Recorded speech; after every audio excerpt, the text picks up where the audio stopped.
Kenapa pasar modal itu penting untuk perekonomian suatu negara?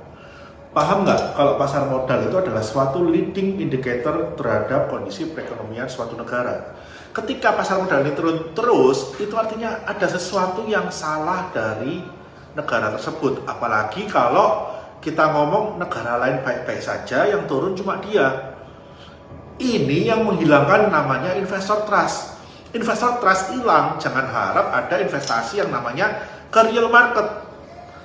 Itu prinsip utama dari keberadaan pasar modal.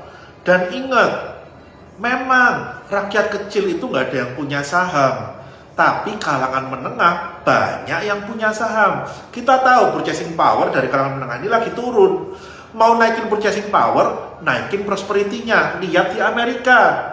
Kalau di Amerika itu nggak ada boom market, Nasdaq nggak ada boom selama 2 tahun terakhir, saya rasa dalam kondisi suku bunga tinggi seperti kemarin, ekonomi Amerika udah kontraksi. Tapi ini semua disokong oleh kenaikan pasar modal, menciptakan banyak kekayaan baru di masyarakat. Kalau memang pemerintah merasa ekonomi baik-baik saja dan faktor internal nggak ada masalah, itu deh tolong dapen-dapen BUMN, BPJS, itu kenapa kok mereka pengembangannya nggak bisa maksimal dan memberikan return yang nggak bisa maksimal ke pensiunannya? Karena mereka cuma fokus di bond, fokus di deposito. Kalau memang merasa market kita baik-baik saja dan udah murah, tolong mereka suruh beli.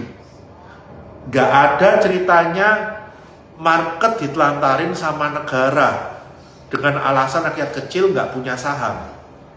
Please, be wise this time.